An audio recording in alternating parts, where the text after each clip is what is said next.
One of the survivors of the mass shooting in Highland Park was a co-emcee of the parade. She's a comedienne, and part of her job is actually working with trauma survivors. And now, after July 4th, she's a survivor of gun violence, too. CBS 2's Asal Rezaei is live in River North with her story. Asal.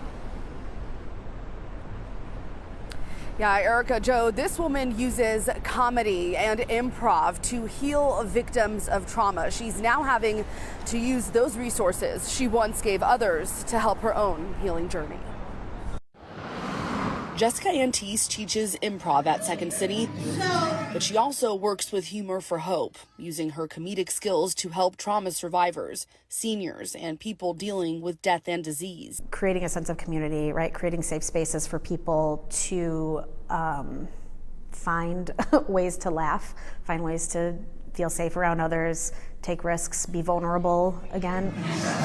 A form of therapy that's heavy on laughter and gives people a chance to be silly again. Hosting the parade right there. Therapy tools that Auntie will now need to work through her own trauma. It's just as useful for me to be around people who are like here to have like a great and safe summer, and like the fact that I can facilitate that is healing me.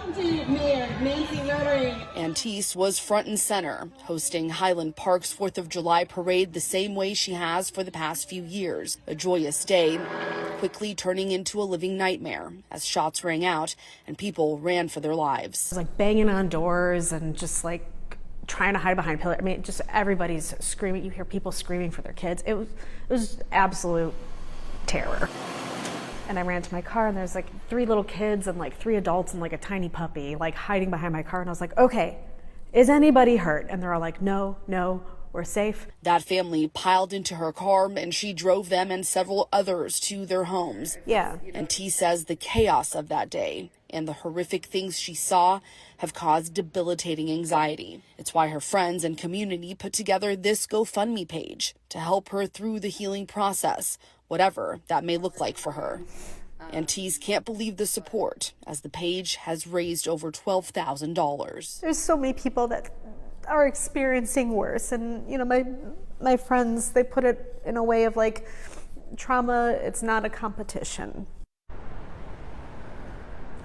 Now, Auntie says she will be taking a small step back from teaching and from helping trauma survivors to focus on her own mental health, taking the advice she always gives to others to help herself. I'm Asal Rezaei, CBS 2 News. Asal, thank you.